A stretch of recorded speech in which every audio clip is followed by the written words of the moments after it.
Crônicas do Amanhecer. Por Feijão, Centro Espírita Allan Kardec. Balneário Gaivota, 10 de fevereiro de 2019.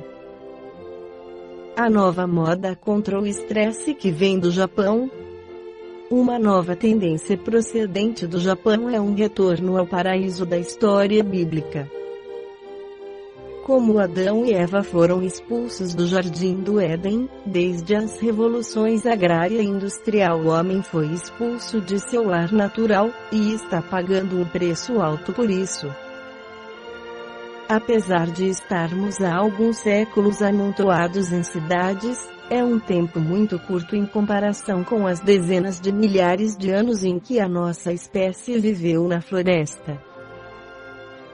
Segundo o médico Mazdar Lee, psiquiatra e professor da Universidade Humboldt, de Berlim, se a densidade e o isolamento social andam de mãos dadas, o estresse urbano pode acabar provocando doenças mentais na população de risco.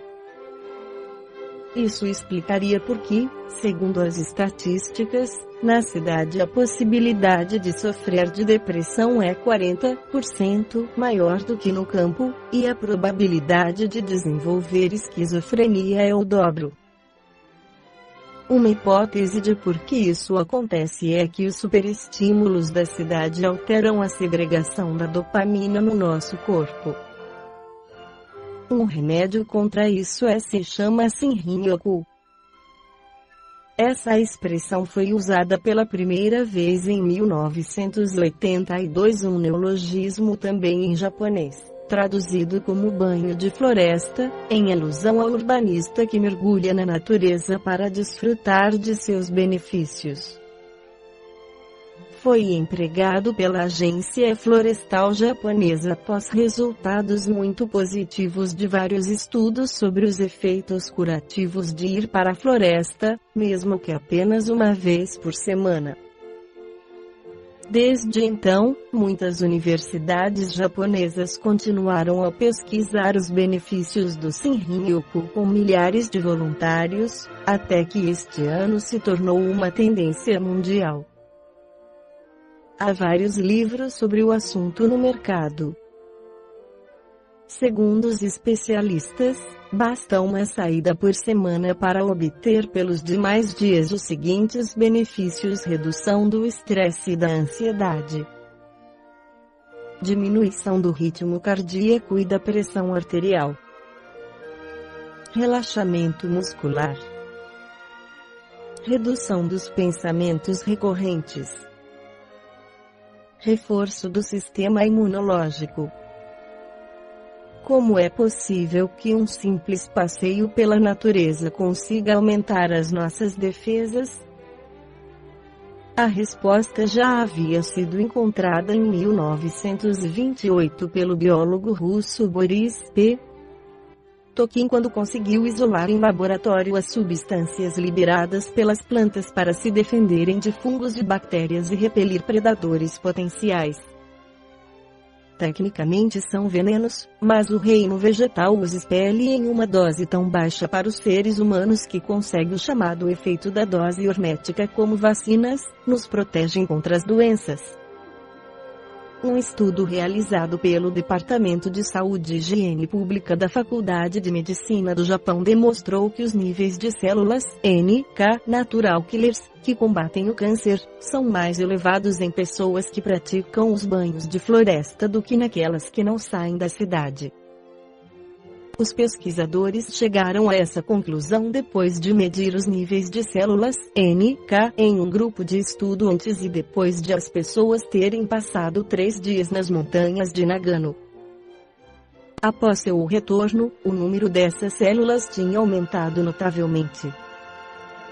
Depois de conhecidos os benefícios de ficar perdido em uma floresta pelo menos uma vez por semana, vejamos algumas indicações para conquistar uma verdadeira experiência de Shinrin-yoku. Escolha preferencialmente uma floresta centenária.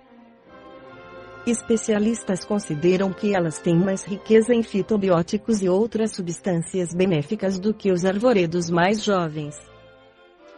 Desligue o celular.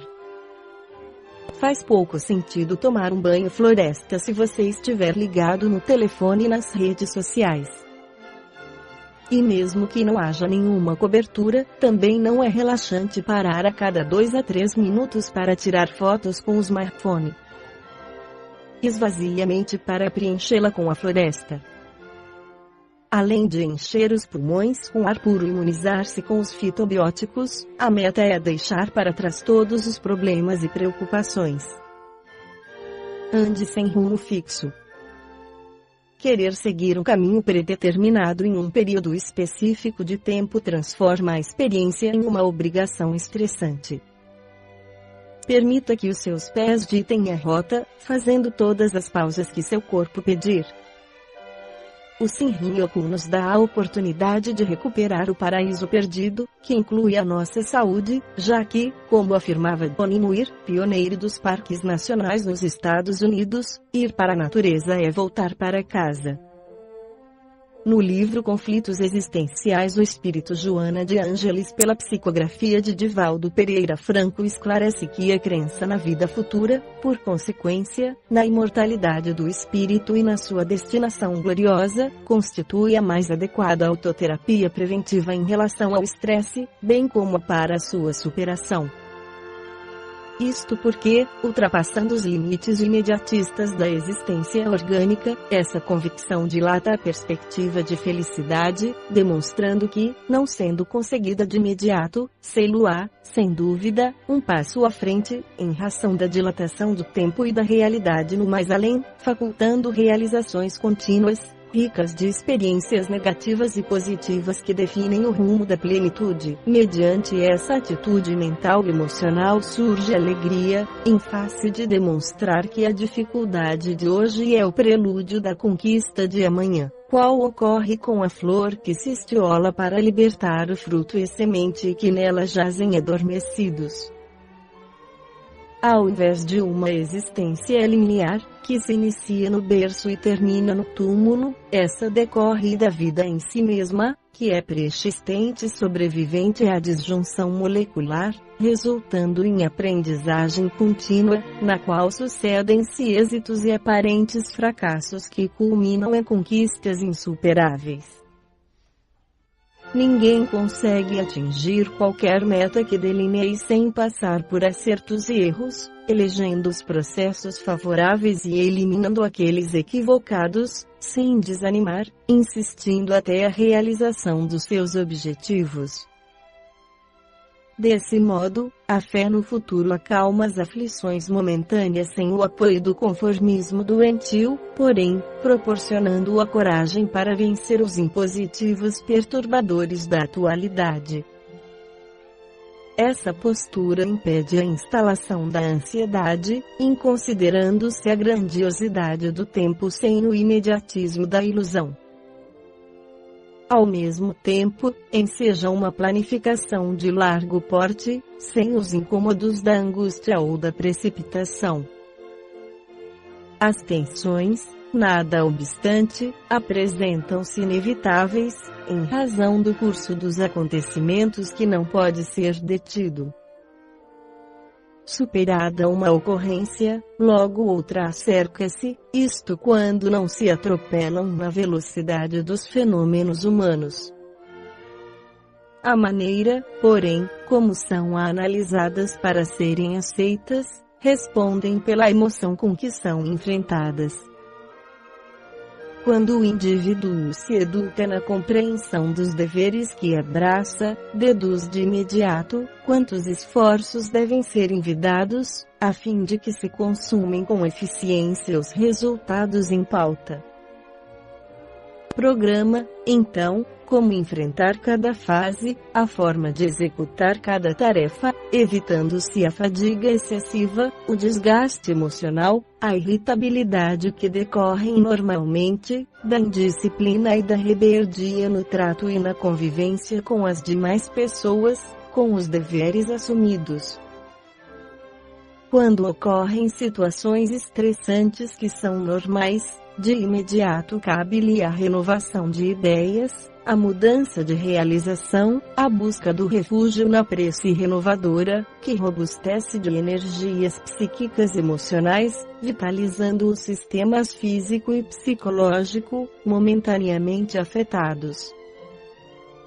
O ser humano necessita do trabalho que o dignifica, mas também do repouso que lhe renova as forças e faculta-lhe reflexões para bom e compensador desempenho. Desse modo, é impositivo para a preservação ou conquista da saúde, que se estabeleçam períodos para férias, para relaxamento emocional, para mudanças de atividades, para exercícios físicos liberadores das tensões orgânicas e psicológicas, agilizando o corpo mediante caminhadas, massagens, natação com a mente liberada dos problemas constritores. É justo que o ser humano não ouvide dos limites da sua condição de reencarnado, portanto sob imposições do carro orgânico, evitando os sonhos de super-homem, que alguns se atribuem. Musicoterapia e socorro fraternal ao próximo, representam igualmente recursos valiosos para que a pessoa desencarcere-se da carga tensional e experimente a alegria de viver e de servir, sentindo-se útil. Yoga e meditação, acupuntura e outros recursos valiosos, denominados alternativos, contribuem eficazmente para o relaxe, a renovação das energias gastas.